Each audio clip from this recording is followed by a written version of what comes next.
del 1 al 10. El libro de Jonás, capítulo 3, del 1 al 10.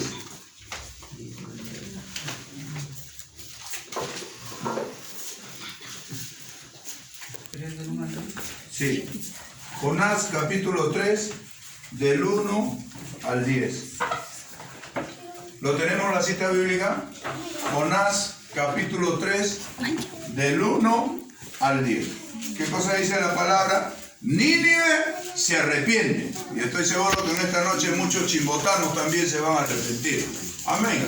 Estoy seguro yo. Porque esta palabra cuando llega, quebranta, toca y hace la obra en cada persona que escucha la palabra. Ya. Vamos a ponernos en pie y vamos a leer la palabra en el nombre del Padre, del Hijo y del Espíritu Santo de Dios. Amén. La palabra de Dios se lee en el nombre del Padre, del Hijo y el Espíritu Santo de Dios. Gloria a Dios. Jonás, capítulo 3, versículo 1 hasta el 10. Vamos a leer esta palabra de una manera pausada. Nínive se arrepiente. Vino palabra de Jehová por segunda vez a Jonás, diciendo: levántate y ve a Nínive, aquella gran ciudad, y proclama en ella el mensaje que yo te diré. No tu mensaje, sino el que yo te diré. Y se levantó Jonás y fue a Nínive, conforme a la palabra de Jehová. Y era Nínive ciudad grande en extremo, de 3 días de camino. Y comenzó Jonás a entrar por la ciudad camino de 1 día, y predicaba diciendo: de aquí a 40 días Nínive será destruida. Ese fue su mensaje. Y los hombres de Nínive creyeron a Dios y proclamaron ayuno y se vistieron de cilicio, desde el mayor hasta el menor de ellos.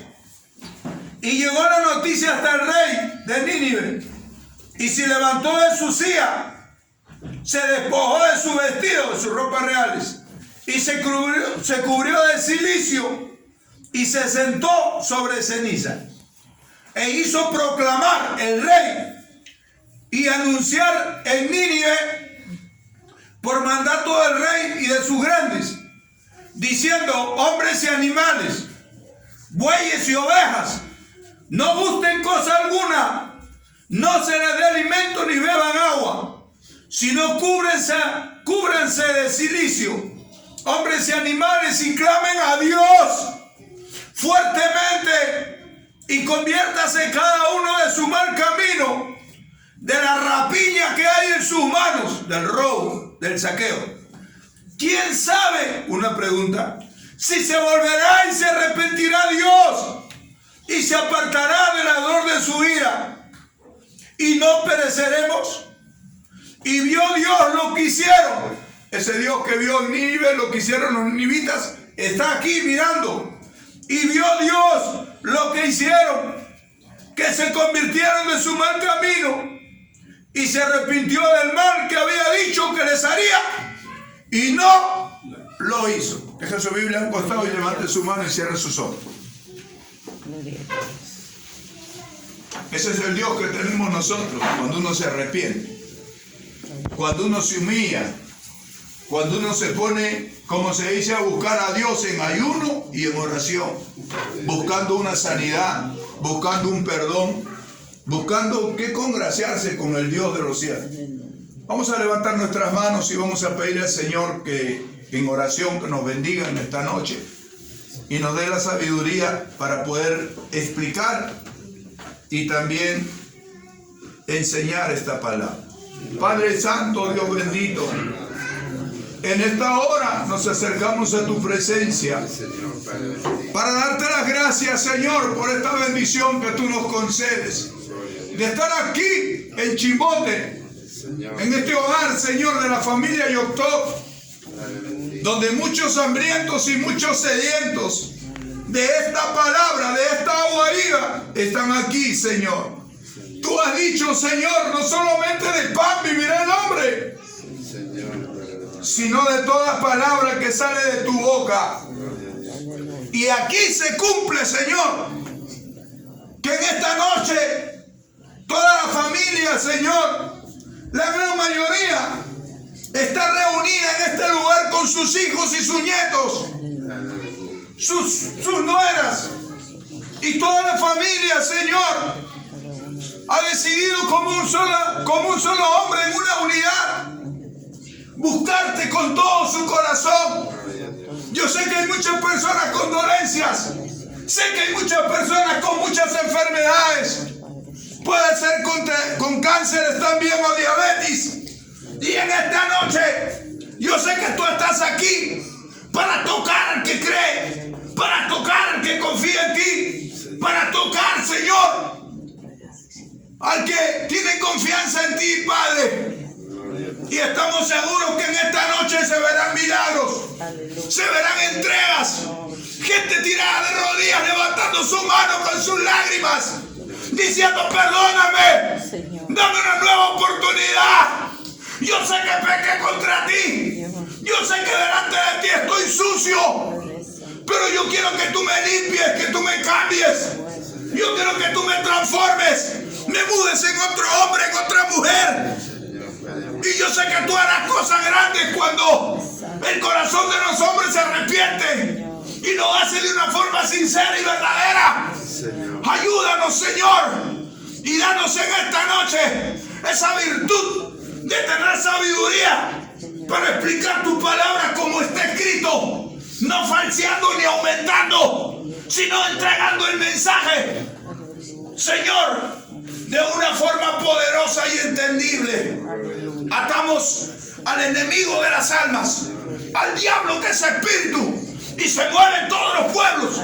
Y estoy seguro que aquí en Chimbote también. Pero ha llegado tu siervo con tu Santo Espíritu. Lo ato en el nombre de Jesús y lo echo fuera de este hogar y de esta casa.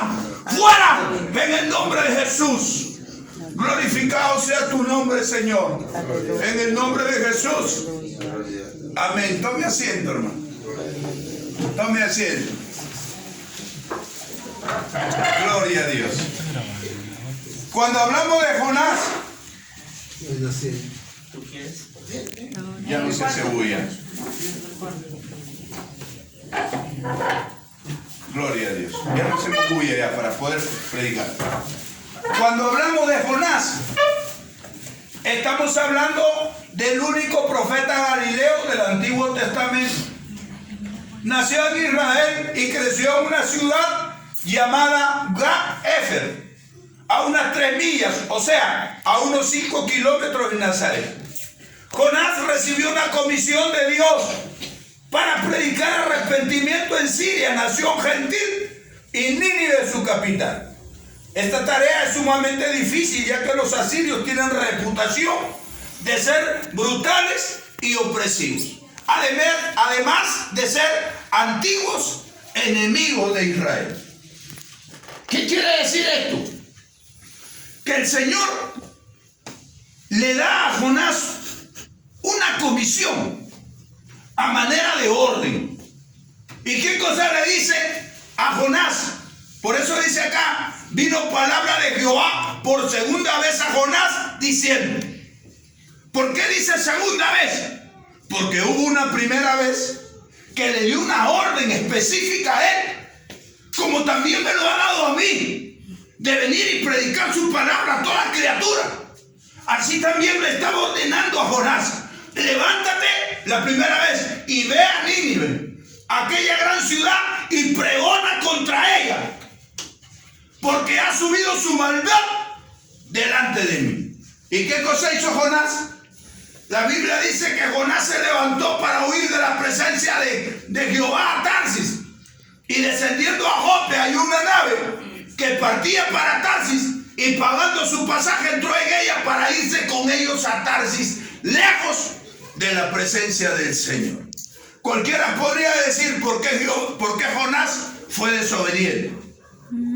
Muchas veces no vemos nosotros la desobediencia ahí, sino si nos ponemos a pensar, sabemos que los asirios, Nínive era capital de Asiria, y estos asirios eran, como dice la escritura, eran antiguos enemigos de Israel. Y estos asirios, cuando combatían a sus enemigos, muchas veces los conquistaban y los derrotaban. ¿Y qué cosa hacían? Agarraban y le sacaban la nariz con una navaja o con una espada. Le cortaban la nariz, le cortaban las orejas. Eso dice la historia de los asirios. Le cortaban los brazos, lo mutilaban a sus enemigos, a los prisioneros. Y muchas veces habían entrado y habían conquistado Israel. Y este profeta, que sabía quiénes eran los asirios, tenía en su corazón sentimientos encontrados que le impedía ir y llevarle el mensaje. Dios dice en su palabra que le había dado 40 días de plazo a Nínive, esta capital de Asiria. Le había dado 40 días de plazo para destruirla. Y entonces, ¿qué estaba haciendo Dios? Cuando Dios envía un castigo o quiere enviar un castigo, escuche acá, hay muchas personas que dicen: yo tengo SIDA porque nadie me predicó, nadie me dijo nada, Dios se olvidó de mí. Fue bueno para chicotearme, pero no me avisó para arrepentirme. Y eso es mentira. Y eso es mentira porque vemos a la luz de la palabra que Dios tenía pensado darle un plazo de 40 días a Nínive para destruirla totalmente, porque su maldad había llegado a su presencia y entonces había rebalsado la paciencia. Dios es bueno y tiene mucha paciencia, pero cuando la gente rebasa su paciencia, cuando la gente, como se dice, cae en adulterio, estando muchas veces en la iglesia, hay muchas personas que caen en adulterio, y entonces el Señor está listando un chicote, pero le está, como se dice, enviando un mensajero. Le está enviando a alguien que le pase la voz, alguien que le entregue un mensaje específico de parte de Dios. ¿Para qué? Para que Dios no tenga que latigarlo, para que Dios no tenga que cruzarlo con el látigo. Y entonces eso estaba haciendo con Nínive. Le estaba dando la oportunidad de que uno de sus mensajeros se acerque a Nínive y le predique la palabra. Le entregue el mensaje de Dios. ¿Cuál era el mensaje de Dios? Que le diga a los ninivitas que su maldad de ellos había llegado a la presencia de Dios y que Dios le daba 40 días de plazo para que se arrepientan, si no, iba a destruir toda la nación. Denle un aplauso a Jesucristo. Entonces no podemos decir nosotros que Dios es malo. Nadie puede decir: yo tengo el SIDA porque Dios fue malo. No, Dios primero le advierte. Dios primero envía un mensaje a través de un mensajero. ¿Y qué cosa hizo este Jonás? Como había visto en carne, o sea, había palpado en carne viva él todo lo que eran los asirios cuando tomaban prisioneros israelitas, que eran de su propia nación. A las mujeres las entraban, a las que eran vírgenes, a las jovencitas las violaban, a las que encontraban embarazadas, agarraban y le pasaban la espada por la barriga, sacaban los niños del vientre de la madre que estaba formado y los estrellaban contra la pared. Y la Biblia dice que Dios condena las manos derramadoras de sangre inocente, ¿verdad que sí? Y entonces eso hacían. Y su maldad de esta gente había llegado hasta la presencia de Dios. Pero a pesar que Dios estaba airado, como está airado con el mundo entero, porque han venido muchas pandemias y la gente sigue en el pecado. Ya pasó un poco la pandemia y el pecado se ha acrecentado. ¿Me entiende usted? Y entonces Dios está mirando que el hombre, o sea, muchas veces no tiene esa capacidad de pensar y de apartarse del pecado. Y entonces por eso que le hago una comisión a la iglesia, para que la iglesia predique el antídoto, para que la iglesia predique la fórmula, para que la iglesia predique, como se dice, el método que tiene Dios para destruir al pecado y derrotar siempre al diablo, ¿verdad que sí? Pero sin embargo la iglesia está dormida, pero sin embargo la iglesia está buscando otras cosas que no son las almas. Hay muchas personas que están buscando diezmos y ofrendas. Hay otras personas que están buscando que, como se dice, que usar a los hermanos para que vendan todo tipo de productos. O sea, los preparan para ser buenos mercaderes, pero no los preparan para ser buenos predicadores. Y entonces por eso que el mundo está como está. Porque la iglesia tiene otros objetivos. Porque la iglesia tiene otra mira. Porque la iglesia no está haciendo el trabajo que Dios quiere que la iglesia haga. Y es por eso que el mundo está como está. ¿Por qué? Porque la iglesia no tiene un mensaje específico. La iglesia no tiene un mensaje contundente. La iglesia no tiene un mensaje poderoso. La iglesia no está llena del Espíritu Santo. La iglesia está vacía de poder. Y entonces cuando estamos vacíos de poder y de este conocimiento de la palabra del Señor, y es por eso que no puede hacer la iglesia nada. Y la mentira y la maldad y el pecado comienza a avanzar más que la santidad. Comienza a avanzar más que la verdad. Comienza a avanzar más que lo bueno, lo malo. Y entonces nosotros decimos, ¿por qué? Porque el diablo tiene que tomar ventaja. Porque el enemigo tiene que, como se dice, destruir tantos jóvenes con la droga, con el alcohol, con la fornicación. Cada vez son más los enfermos de SIDA que están, como se dice, abarrotando los hospitales del Perú y del mundo entero. Y entonces nosotros decimos, ¿qué está pasando? No hay una palabra contundente. No hay una palabra que confronte al pecador con lo malo que está haciendo. No hay una palabra, como se dice, con esa contundencia, para que el hombre pueda reflexionar y pueda, como se dice, darle su vida a Jesucristo y ser otro tipo de gente, ¿verdad que sí?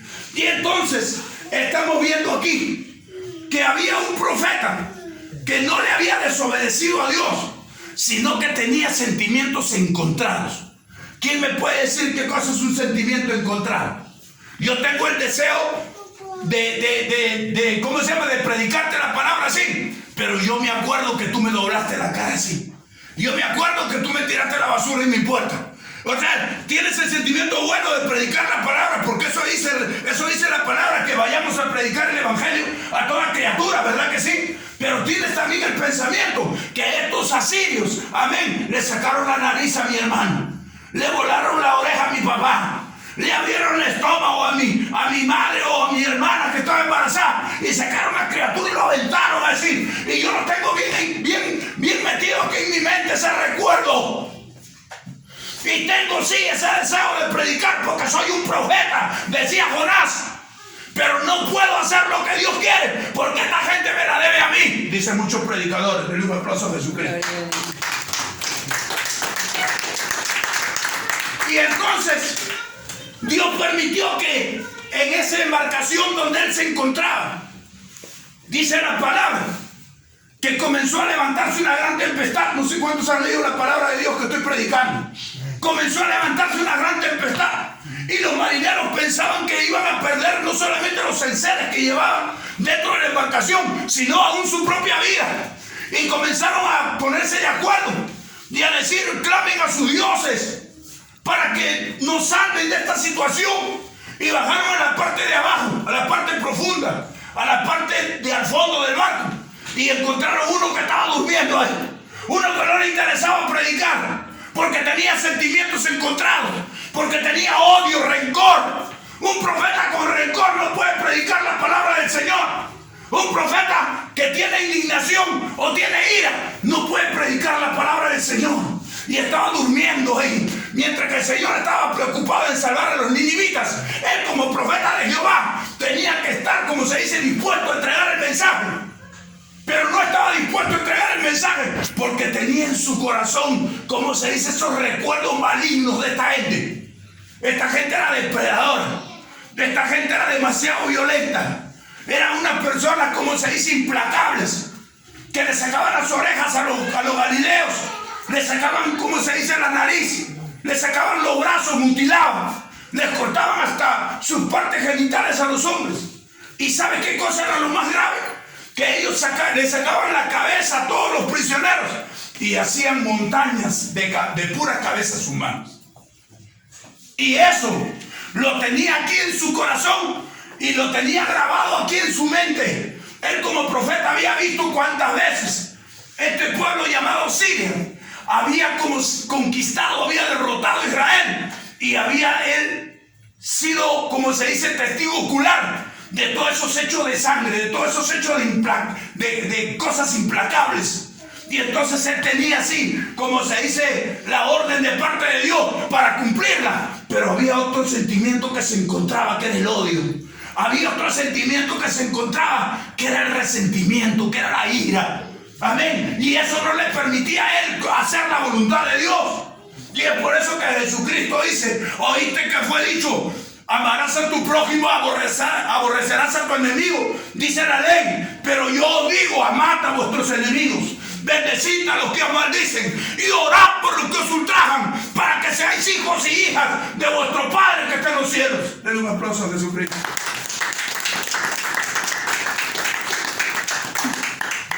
Y entonces el Señor permitió esa tempestad. Y cuando el barco pensaban que se iba a hundir, todos comenzaron a clamar a sus dioses, menos a Jehová, sino clamaron a sus dioses. Y cuando vieron que sus dioses no respondieron, entonces bajaron a la parte profunda del barco y encontraron a uno que estaba durmiendo. Y le dijo el capitán del barco: levántate, dormilón, y clama a tu Dios, por si quizás Él nos salve de esta tempestad. Y entonces ellos comenzaron a interrogarle. Y le comenzaron a preguntar: ¿quién eres tú? Y él decía: yo soy de Galilea y soy profeta de Jehová. Y por mi culpa es que están viniendo todas estas cosas. Y entonces echarme al mar y el mar se aquietara. ¿Se dan cuenta? Cuando un desobediente está metido en una casa, parece que esa casa se va a destruir.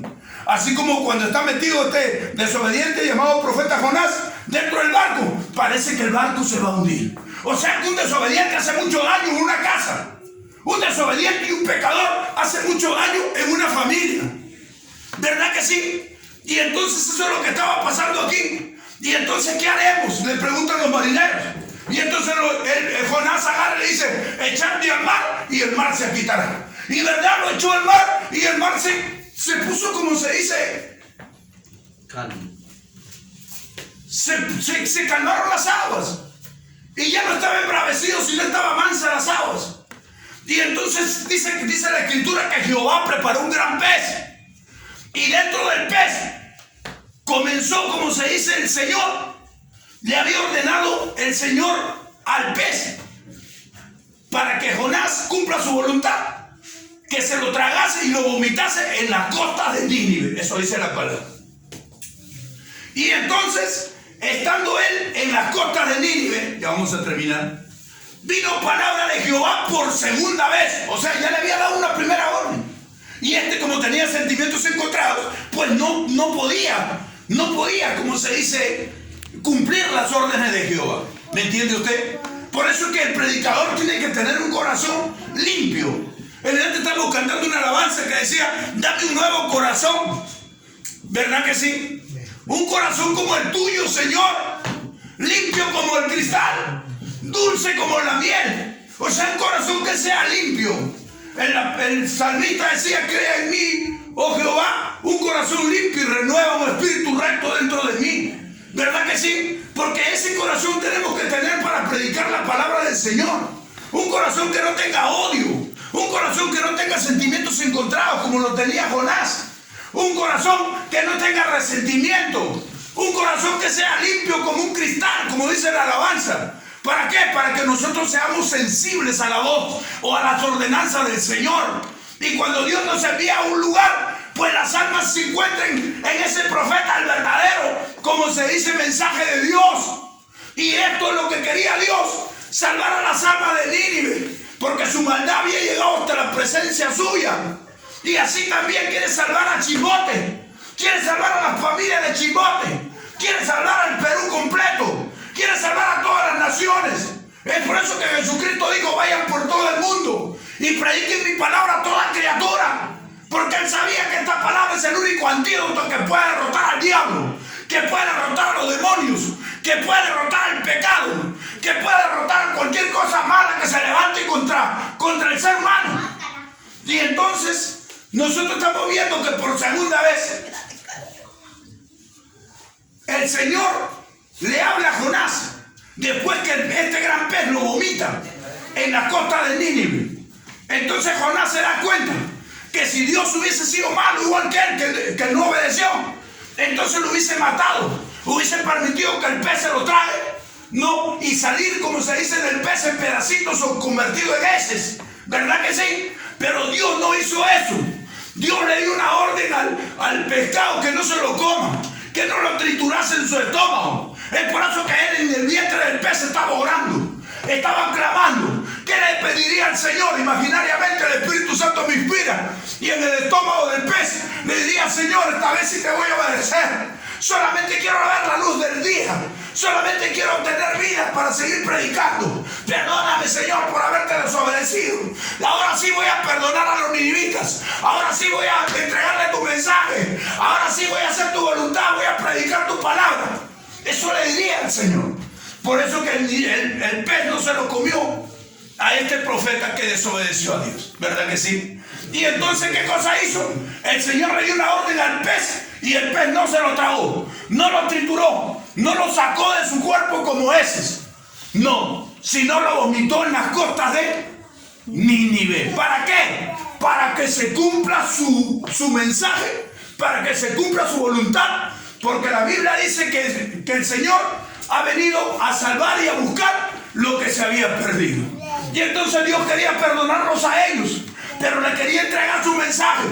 Y entonces, ¿qué cosa hace Jonás en agradecimiento de que el pez no se lo había comido y que Dios había permitido que el pez lo vomite así vivo en la costa de Nínive? Él entendió que Dios quería salvar a Nínive, porque si Dios no hubiese querido salvar a Nínive, hubieran, como se dice, el pez lo hubiese matado, lo hubiese triturado, como se dice, lo hubiese aniquilado. Pero sin embargo nosotros vemos que lo vomitó vivo. Entonces él entendió, es que Dios no me ha quitado la vida, aún estando en el vientre del pez, para que yo entregue su mensaje. Y entonces mire lo que dice, lea su Biblia. Vino palabra de Jehová por segunda vez a Jonás, diciendo: levántate y ve a Nínive, aquella gran ciudad, y proclama en ella el mensaje que yo te dije. Hay muchas personas que tienen su propio mensaje, no el mensaje de Dios, sino comienzan a buscar la Biblia y encuentran una parte que a ellos les gusta y comienzan a entregar, como se dice, hacen un bosquejo y encuentran un mensaje para entregarle a la gente. Y ese no es el mensaje de Dios. Ese no es la palabra que Dios quiere entregarle a ese pueblo, a esa ciudad, como también a Nínive. ¿Qué cosa le dijo, como se dice, Jonás a los ninivitas? Miren lo que dice. Y se levantó Jonás y fue a Nínive conforme a la palabra de Jehová, y era Nínive ciudad grande en extremo, de 3 días de camino. Y comenzó Jonás a entrar por la ciudad, camino de un día, y predicaba diciendo: de aquí a 40 días. Le había puesto fecha el Señor a la destrucción que iba a venir sobre Nínive. ¿Qué cosa le dijo? De aquí a 40 días Nínive será destruido. Y como los ninivitas podrían ser muy perversos y muy malos, escucha acá, que acá están los mejores del mensaje. Ellos podían ser muy implacables y muy depredadores, muy descuartizadores, para sacarle todas las, como se dice, todos los brazos, las piernas, la nariz, las orejas y la cabeza y todo. Pero conocían quién era Jonás.